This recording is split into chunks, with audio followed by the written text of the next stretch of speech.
बिस्मिल्लाहिर्रहमानिर्रहीम। अस्सलामु अलैकुम वरहमतुल्लाहि वबरकातुहू। प्यारे भाई और बहनों, उम्मीद करता हूँ आप खैरियत से होंगे।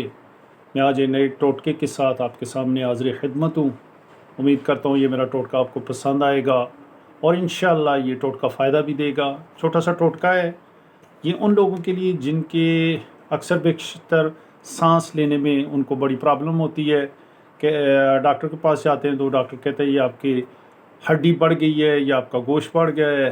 तो उसके लिए मैं आपको एक छोटा सा टोटका है वो बताता हूँ। और इसमें ये नहीं है कि नाक की हड्डी बढ़ जाना, इसके अलावा छींकें आपको आती हैं, ठीक है, खराटे आते हैं ऐसा, और आपको रात को आप सोते हैं तो अक्सर बेशतर उससे बहुत लोग तंग होते हैं जो साथ अड़ोस पड़ोस में सोए होते हैं।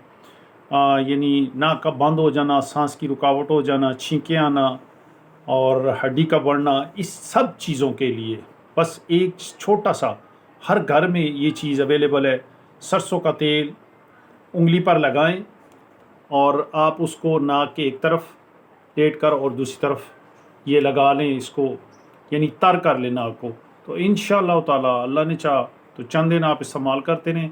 फ़ायदा हो तो इस्तेमाल करें, फ़ायदा ना हो तो आप छोड़ दें। मैं आपको ज़बरदस्ती नहीं करता हूँ, लेकिन जो हज़रात को ये प्रॉब्लम है नाक की हड्डी का, सांस का रुकना और बड़े बड़े खराटे लेना, उनके लिए बेहतरीन चीज़ है कि आप नाक में रात को सोने से पहले सरसों का तेल लगा लें। कोशिश करें सरसों का तेल जो है ना खालिस होना चाहिए, ये ना हो कि कहीं से मिक्स हो तो उसमें फिर मैं कुछ भी नहीं कह सकता। लेकिन अगर आप इस तरह इस्तेमाल करें इंशाअल्लाह ताला आपको डॉक्टर के पास नहीं जाना पड़ेगा। चंद दिन के इस्तेमाल से आपकी सांस लेने का अमल जो है वो इंशाअल्लाह बड़ा आसान हो जाएगा, रुकावट नहीं रहेगी, नाक का बंद होने की भी आपकी प्रॉब्लम नहीं होगी और रात को जो सोते हैं उसमें खराटे आते हैं तो उससे भी आपको निजात मिल जाएगी।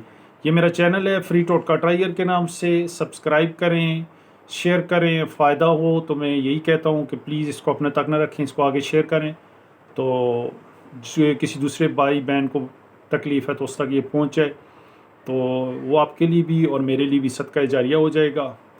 दुआओं में याद रखें। अगले टोटके तक इजाज़त चाहता हूँ। अस्सलामु अलैकुम व रहमतुल्लाहि व बरकातुहू।